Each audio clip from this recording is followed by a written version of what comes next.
Eu sou a Ana e esse é mais um Ponderações. Nestes tempos tristes, nossos encontros estão ficando mais esporádicos do que eu gostaria, mas eu ainda estou aqui e hoje quero falar sobre fronteiras artificiais. E vocês vão ter que desculpar o barulho de fundo, porque aqui no meu bairro sempre tem algum motoqueiro com deficiência genital que precisa se autoafirmar. Então, comecemos pensando que toda fronteira é artificial. No sentido geográfico, chamamos de fronteira natural aquelas constituídas por acidentes geográficos, ou seja, uma cordilheira, um rio. Mas para que esse acidente geográfico se torne fronteira, é necessário uma escolha política, uma escolha econômica, uma tradição histórica. Tradições não são naturais. Tradições são constituídas a partir da experiência humana. Então, fronteiras não são naturais. Elas são parte de um construto ideológico. E elas respondem a vários interesses. Como seria o mundo sem fronteiras? É necessário pensar como nós éramos antes das fronteiras. Os primeiros hominídeos viviam em clãs e eram nômades. Eles seguiam alimentos sazonalmente, eles esgotavam uma região e se locomoviam, eles migravam para outra. A nossa ocupação do planeta se deve a esse caráter migratório dos primeiros hominídeos. A partir do momento em que o ser humano se sedentariza e começa a domesticar espécies, tanto vegetais quanto animais, e surge a agricultura e surgem os rebanhos, começa a haver uma noção de território, que não é uma noção de território propriedade, que é muito mais uma noção de território de do estar em algum lugar. Se para os nômades o território parece uma coisa mais ligada aos grandes mamíferos, que é o território de caça, para os sedentários o território é aquele que eu posso ocupar, quer dizer, até onde vai a minha lavoura, até onde eu preciso do meu rebanho. Mas num primeiro momento, esses territórios eram comunitariamente compartilhados pelo clã. À medida que surgem civilizações, e as civilizações são uma criação artificial de convivência, você tem as lavouras ligadas ao templo, você tem a complexificação das relações sociais em torno do estar naquele lugar, do ocupar aquele lugar, de transformar aquilo em território. E o que vai estabelecer as fronteiras nesse momento é o poder de cada comunidade de repelir os que estão em volta. Você não tem uma fronteira natural, os territórios se expandem a partir da noção guerreira de cada povo. E você tem inúmeros povos, você tem inúmeras etnias, você tem inúmeras comunidades, você tem inúmeros povos. É muito difícil estudar nesse sentido porque há muita fragmentação e há muita variabilidade no tempo. Impérios podem durar décadas, impérios podem durar séculos. Estamos descobrindo, às vezes, trajetórias históricas de povos que nós nem conhecíamos. A arqueologia está aí para mostrar que nós não sabemos tudo de tudo, que sempre se pode encontrar algo que não conhecíamos. Então, quando nós pensamos no estabelecimento de fronteiras de um modo mais moderno, nós temos que pensar que, à medida que as civilizações se complexificam, elas precisam determinar seus limites. E muitas vezes os limites são impostos de fora. O exemplo mais gritante que nós temos, com consequências até o momento, é toda essa retaliação do continente africano e a criação artificial de fronteiras e de países que nada dizem dos povos que os ocupam. Na América, na nossa América, existem outros tipos de exemplos de complexificação. Pensemos no caso do Brasil. O Brasil, né? Ele é uma construção ao longo do tempo. Começa com o Tratado de Tordesilhas, dividindo a América e dizendo que lado os espanhóis devem ficar e que lado os portugueses devem ficar. Mas uma vez fixados, os portugueses e as novas gerações que seriam consideradas crioulas, né, que são as que nasceram aqui, elas vão expandir essa fronteira. Elas vão adentrar em território considerado espanhol e estabelecer novos limites. E vai evoluindo. Eu não gosto de usar a palavra evoluir. Talvez ela não seja suficiente. Para mim, evolução tem um quê de teleológico tão século XIX que implica em que mudou para melhor. E eu não acredito que essas coisas mudem para melhor. Eu acredito que os processos se complexificam.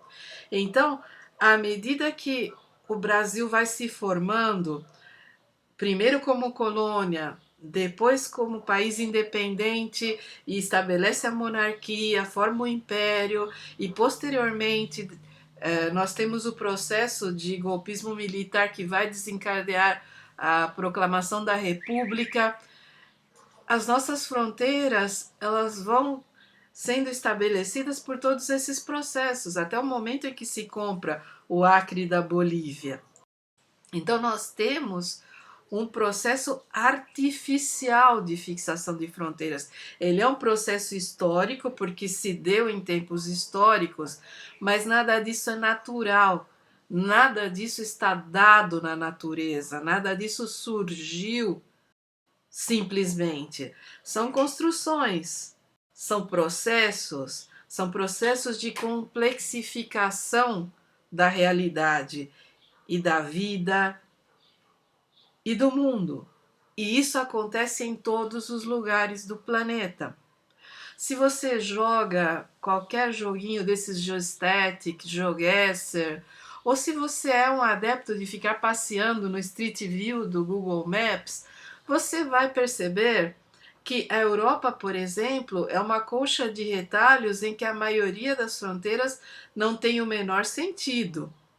Porque você tem dentro da Espanha, por exemplo, regiões totalmente autônomas do ponto de vista de perfil populacional, arquitetura. Você tem isso na França também, você tem isso no leste europeu. São lugares em que você bate o olho e você diz: eu estou em Montenegro, eu estou na ilha de Malta, eu estou na Catalunha, ou eu estou em San Marino, ou em Andorra. São lugares que têm uma cara específica e que muitas vezes são incorporados por estados-nação maiores porque não tem como permanecer independentes, porque não tem força, porque não tem poder de manter a própria independência, de manter suas próprias fronteiras. O que lhes resta é manter algum tipo de identidade. E isso explica muita coisa da Europa, isso explica coisas demais. As fronteiras são artificiais, sim. E são artificiais não só por todas essas razões históricas que eu estou dando, mas porque elas são parte de projetos de poder. A consolidação dos Estados-nação, lá na Baixa Idade Média, são um processo que, no primeiro momento, estão submetidos ao poder real e ao poder papal. Então, as pessoas naquele momento não eram consideradas como cidadãos, e sim súditos. E um súdito tem que se curvar ao poder régio. Não importa se você é borguinhão, não importa se você é normando, não importa se você fala Languedoc ou Languedoc, se você foi submetido a ficar nas fronteiras do Estado-nação francês, você vai ser considerado francês a olhos exteriores. Muito embora dentro do território francês você seja conhecido pelo seu regionalismo. Isso se dá na maioria dos locais. Se nós fôssemos pensar nos regionalismos, o mundo seria muito mais variegado, você não teria esses estados políticos centralizados que dominam regiões que nada têm de comum entre si.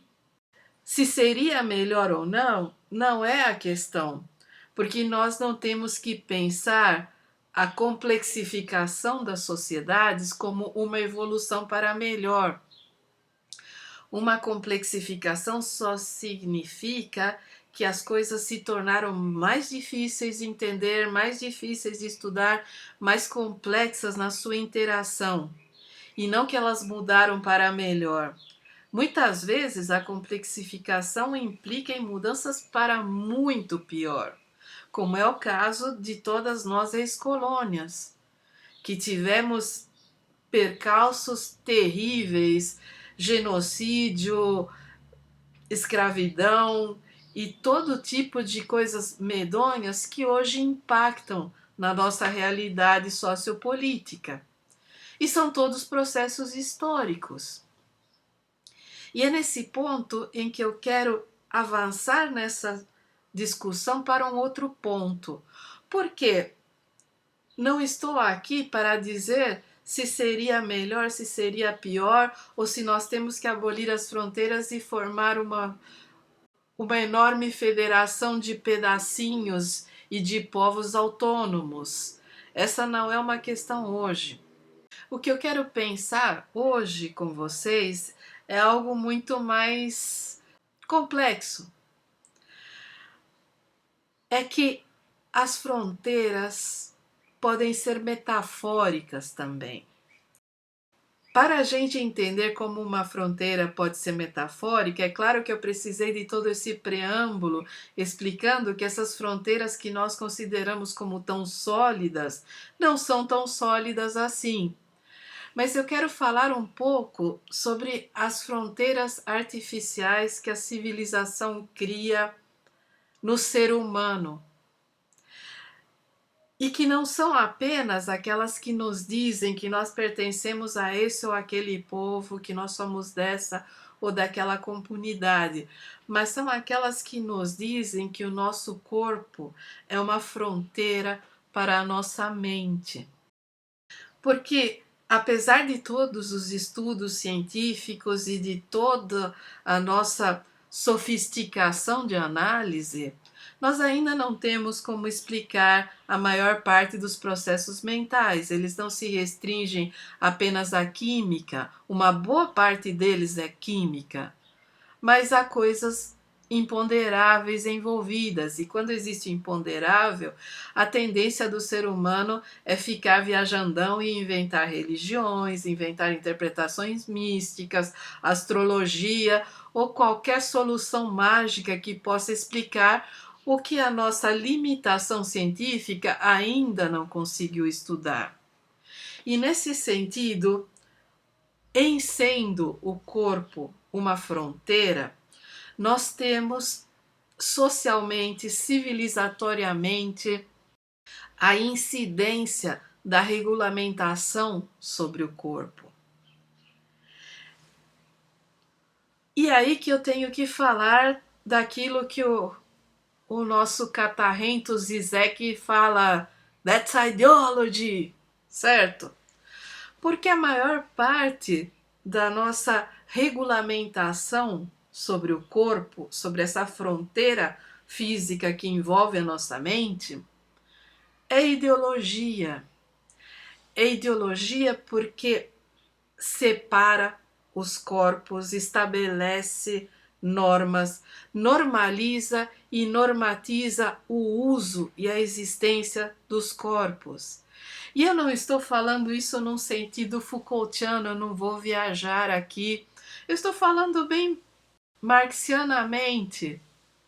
Se vocês pensarem em como nós interagimos com os corpos nos últimos 150 anos. Não vou nem retroagir, não vou trabalhar na Idade Média, eu vou trabalhar a partir do auge do capitalismo da primeira Revolução Industrial.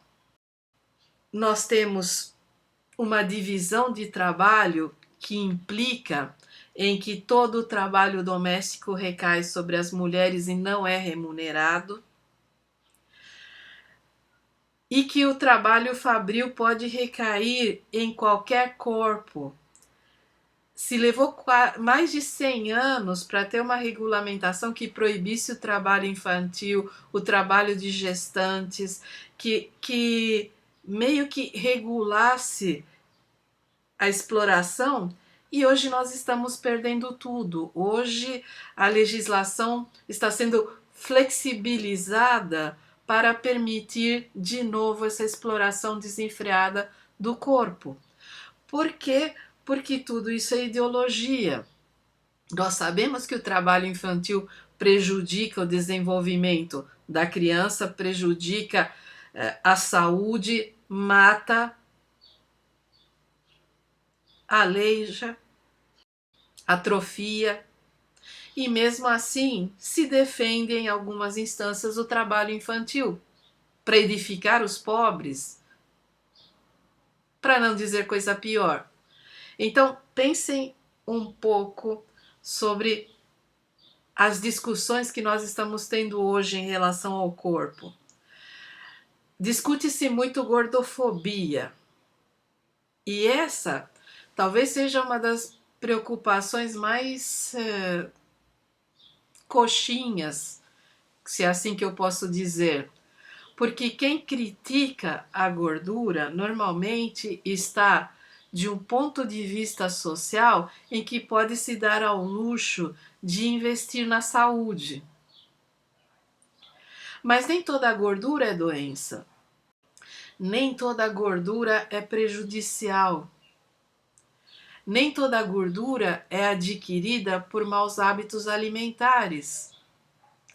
Existem problemas de glândulas? Existem. Existem predisposições genéticas? Existem. Existe o sedentarismo dos modos de produção modernos? Existe. Se você trabalha 8 a 10 horas sentado e não tem condição de se exercitar, é claro que você vai acumular gordura em determinadas partes do corpo. Isso se você tiver o que comer. E essa é uma outra discussão. Vocês percebem como as questões em torno do corpo, elas são artificiais, elas são sazonais, elas seguem modas. Outra discussão que é tremendamente importante, que talvez seja a mais determinante da nossa época e que precisa ser resolvida antes que acabe conosco, é a questão da identidade de gênero. As questões em torno à sexualidade, as questões em torno a quem nós somos e como nos expressamos, tanto no gênero quanto na sexualidade. E é aí que esse sistema de fronteiras civilizatórias age de maneira mais cruel. Porque se você olhar hoje para os argumentos de toda essa corja de milicos, crentes, malucos e acelerados de toda espécie que nos governa, você vai ouvir muito falar em ideologia de gênero e patetices do tipo que as crianças vão poder escolher seu gênero,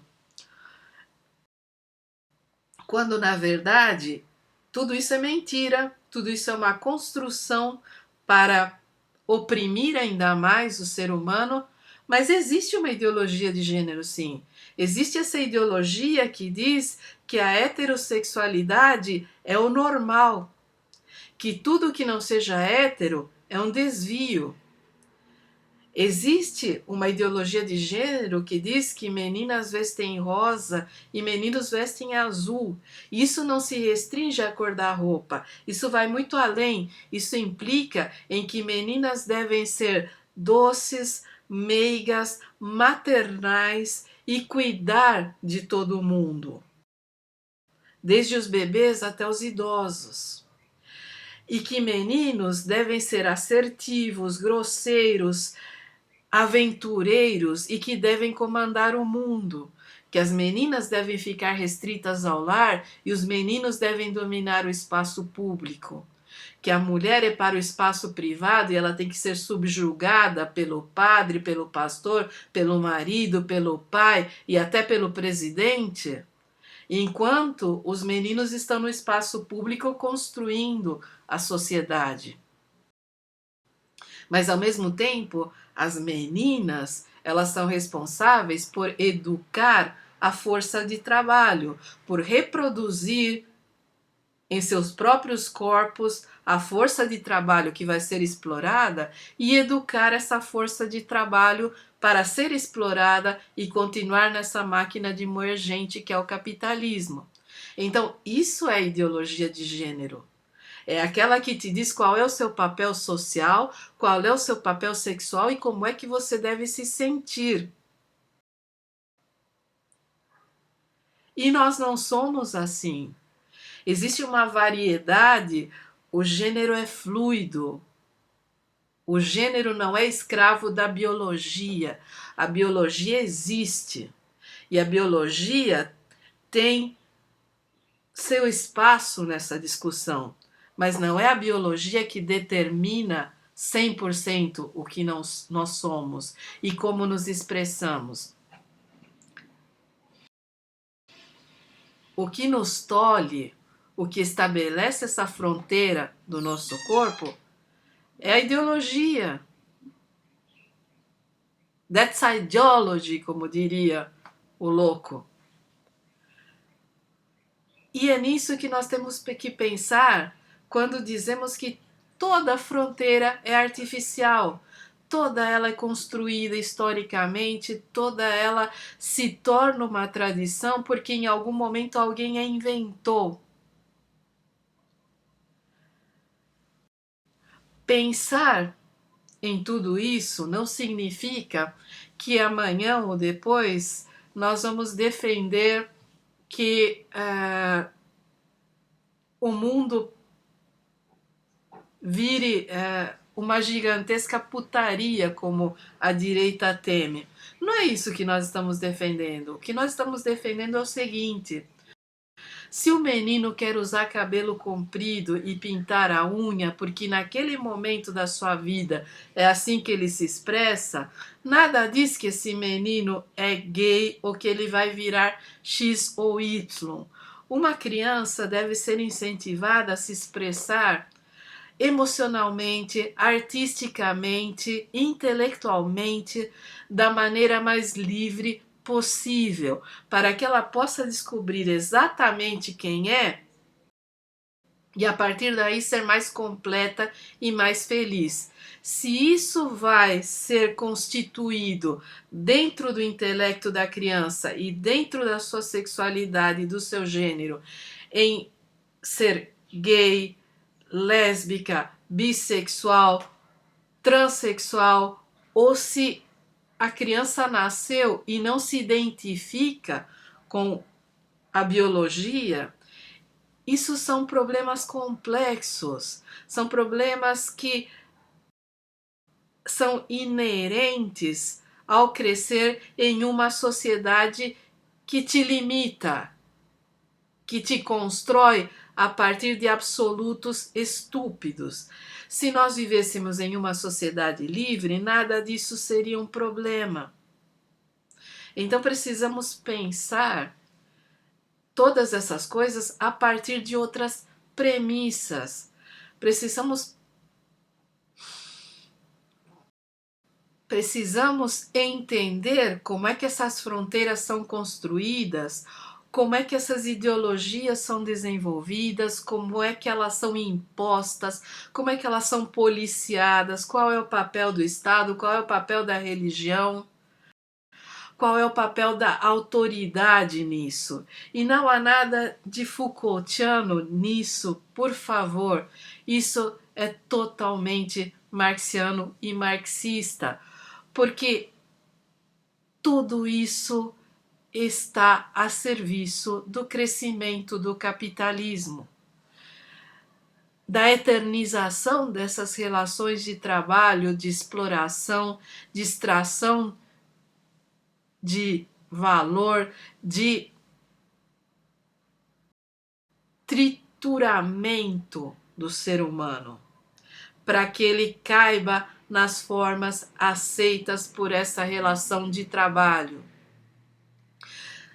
Se existem grupos sociais que defendem a família monogâmica de origem burguesa, é porque essa é a família que mais se adequa a perpetuar a exploração.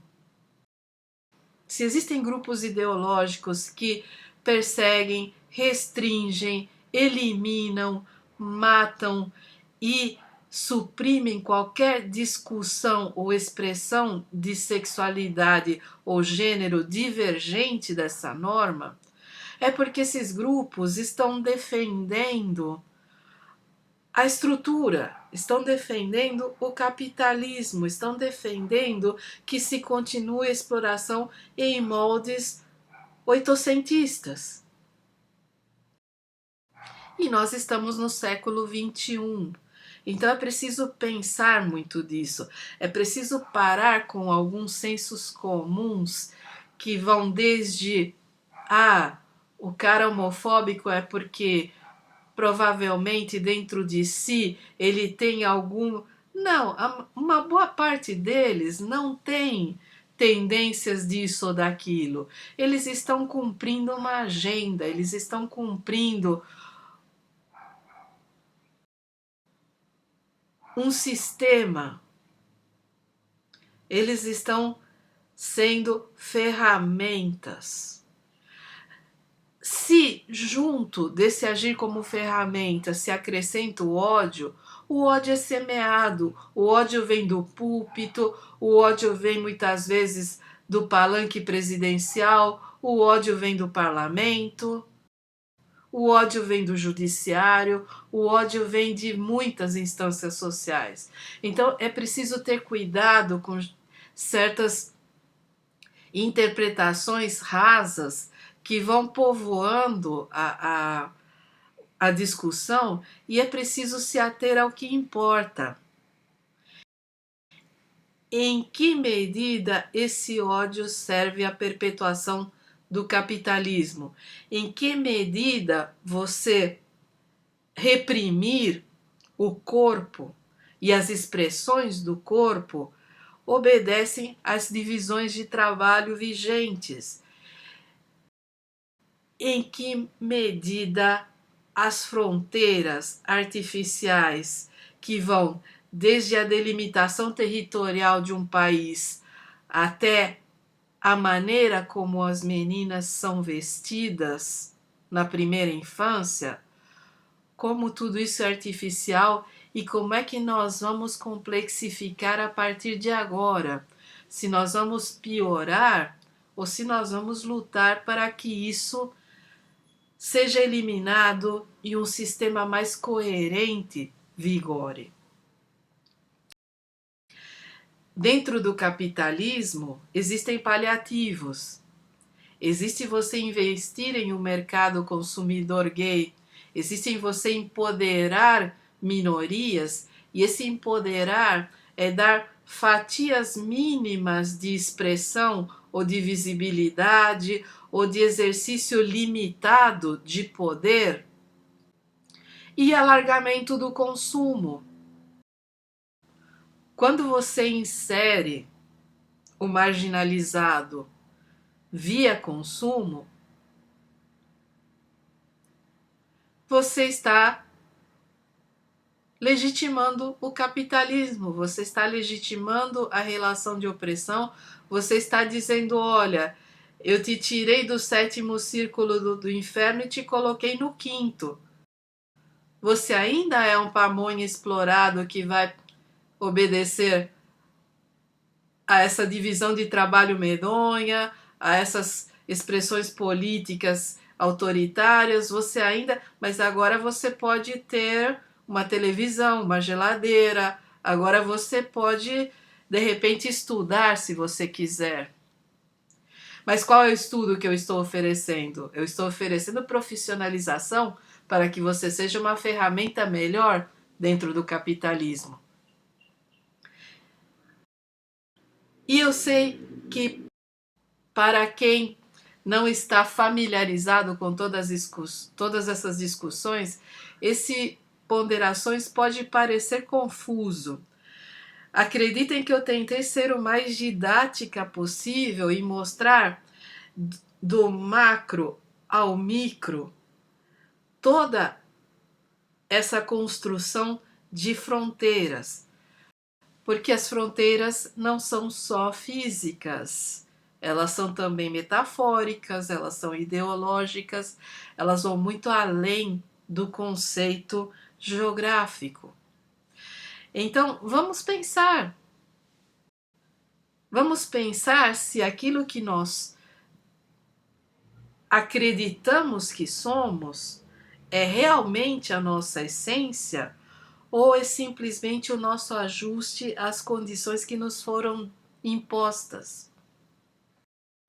Se a maneira como fomos educados tem mais importância do que os nossos sentimentos, do que a nossa biologia, do que as nossas expectativas de vida. Se as fronteiras nas quais o nosso corpo foi encerrado, se as delimitações, se as imposições sociais e civilizatórias não estão afogando quem nós somos. E se talvez essa negação, essa invisibilização, esse sufocamento de quem nós somos não seja responsável por todo esse ódio que está solta na nossa sociedade. É bom pensar. Eu sei que num momento triste como o que nós estamos vivendo, pensar pode ser um suplício e talvez você queira fugir para uma série de ficção científica, você queira fugir para um esporte, ou você queira fugir para a comida. Mas nós não podemos fugir sempre. Cedo ou tarde nós temos que pensar quem nós somos, pensar como somos e como seremos, como queremos ser, como queremos envelhecer, como queremos morrer. E se queremos morrer nas circunstâncias que estão nos impondo. Então, quando você quiser pensar, quando você quiser refletir ou ponderar sobre todas essas questões, eu ainda estou aqui. E espero que você viva, espero que você não apenas sobreviva à pandemia, mas que você viva na plenitude daquilo que você pode ser, do que você pode sentir, de como você pode se expressar. E é isso. Quando der, voltamos. Cuidem-se.